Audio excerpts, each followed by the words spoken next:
पुस्तक प्रदर्शनाला आल्यानंतर पुस्तक खरेदी न करता कसं जातात मला माहिती नाही. मला स्वतःला पुस्तक प्रदर्शनं, पुस्तकांची ही ग्रंथदालनं बघायला खूप आवडतं.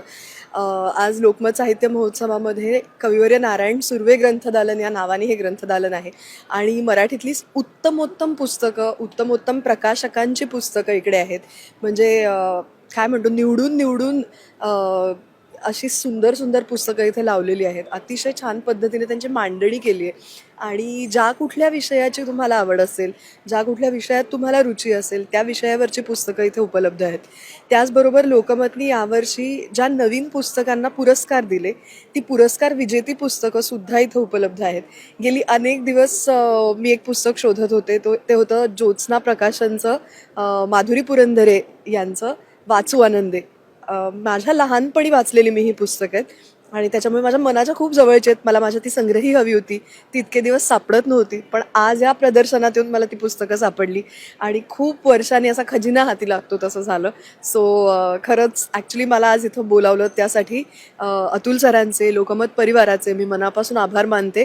आणि या वर्षीपासून पुन्हा एकदा मध्यंतरी ज्याला एक स्वल्पविराम लागला होता, अशा लोकमत मॅजेस्टिक गप्पा आता चालू होणार आहेत. सो मी त्याची सुद्धा आतुरतेनं वाट बघते.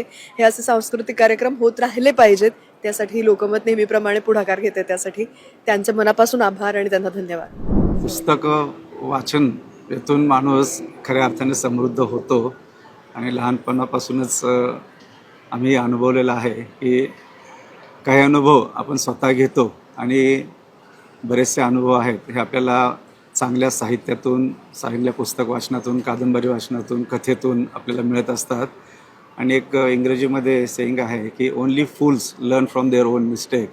तर बऱ्याचशा जीवनात आपल्याकडून कळत नकळत झालेल्या चुका जे आपण करणार असतो ते या साहित्याच्या माध्यमातून आपल्याला अवगत होतात आणि त्याचा निश्चितच भविष्यात आणि आपल्या दैनंदिन जीवनात खूप फायदा होतो.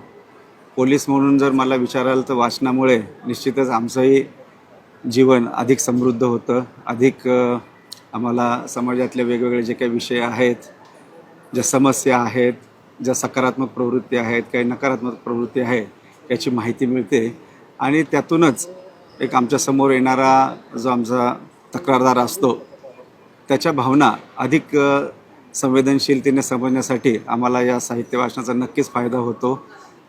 स्ट्रेस बस्टर म्हणून सुद्धा या वाचनाचा खूप फायदा होतो आणि त्यामुळे जे दिवसभरातला जो काही ताण असतो, 12 तास 14 तास आमचे अधिकारी आम्ही काम करत असतो, तो सुद्धा कमी होण्यासाठी खूप मदत होते.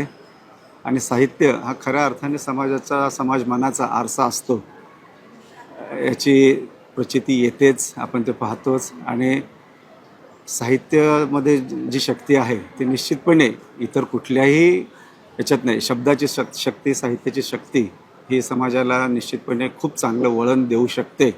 समाज घडवण्यामध्ये साहित्याचं योगदान हे पूर्वीपासूनच खूप मोठं आहे आणि आजही ते महत्त्व कमी झालेलं नाही. त्यामुळे वाचनाकडे सर्व नागरिकांनी जरूर लक्ष द्यावं आणि वाचनाचा छंद स्वतःही बाळगावा आणि आपल्या पुढच्या पिढीलासुद्धा तो वारसा द्यावा, एवढंच मी या निमित्ताने सांगू इच्छितो. धन्यवाद. मला स्वतःला बेसिकली खूप वाचायला आवडतं आणि माझ्या घरी पण खूप पुस्तकं आहेत, माझ्या मुलीकडे पण खूप पुस्तकं आहेत आणि जिथे जिथे मी ह्याला जाते तिथे मी विकत घेते पुस्तकं. म्हणजे माझी ती आवड पण आहे आणि मला वाचायला पण आवडतं आणि इथे तर भरपूर व्हरायटी ऑफ म्हणजे चॉईस पण खूप आहे.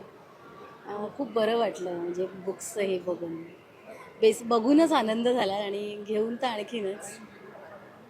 मराठी पुस्तकांवर जास्त कारण मी स्वतः मराठीमधून शिकलेली आहे.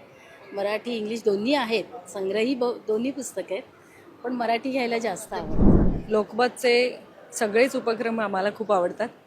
म्हणजे कोरम मॉलमध्ये फक्त शॉपिंग करायला न येता आपली जी जुनी संस्कृती आहे पुस्तक वाचनाची, ज्याच्यातून खूप सारी वॉकेब्युलरी आपल्या माध्यमात येते, किंवा आपण म्हणतो ना की जे आपण जगलो नाही आहे पण कोणीतरी जगलं आहे, कोणीतरी अनुभवलं आहे, ते शब्दांच्या माध्यमातून अनुभव आपल्यापर्यंत पोचत असतात. आणि आताचं फास्ट युग, मीडिया हे सगळं पाहता पुस्तकं म्हणजे मी म्हणेन आजी आजोबांचा ठेवा जसा असायचा ना, की आपल्याकडे एक पारंपरिक वारसा असतो, की माझ्या आजोबांची वाडी होती, माझ्या आजीची एक गोधडी होती, किंवा आजीचे दागिने जुने खूप छान होते.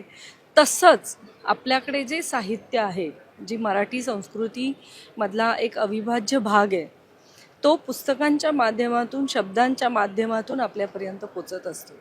मग ते म्हणजे कविता असतील किंवा लेखन संग्रह आहे, आर्टिकल्स आहेत, छावासारख्या कादंबरी आहेत, ज्या आता पिक्चरच्या माध्यमातून खूप गोष्टी पोचल्या संभाजी महाराजांबद्दल, परंतु ते शब्दांच्या माध्यमातून सुद्धा किती जागृत केलं गेलं. लेखकांनी जे कदाचित त्यांनी अनुभवलेलंही नाही आहे, पण इमॅजिनरी वर्ल्डसुद्धा इतकं सुंदर शब्दात मांडलं जातं. मराठीला इतकी छान भाषा शैली आहे आणि अशा पद्धतीची, म्हणजे आता हे उदाहरण वपू काळेंचं हे सखी पुस्तक 25 वर्षापूर्वी मी वाचलं आहे आणि आज पुन्हा त्याचं कवर बदललेलं आहे, त्यातला कंटेंट थोडाफार बदलला असेल.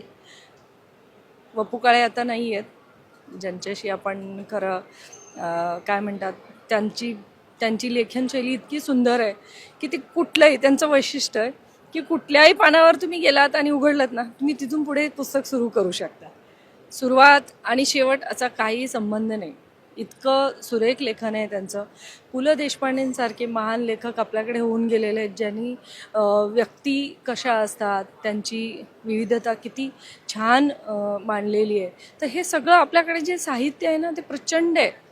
सुरुवात रोज आपण थोडं थोडं जरी वाचलं तर आपलं ज्ञान खूप वाढणार आहे आणि हे खूप मागे पडत चाललेलं आहे पुस्तक वाचन. तर नक्कीच वाचकांनी याचा आस्वाद घ्यायला हवा. आणि विशेष करून मी सांगेन की सखी, लोकमत सखीच्या बऱ्याचशा आपल्या सखी आहेत, त्यांनीसुद्धा आवर्जून या प्रदर्शनाला भेट द्यावी आणि मनमुराद आनंद घ्यावा पुस्तकांचा.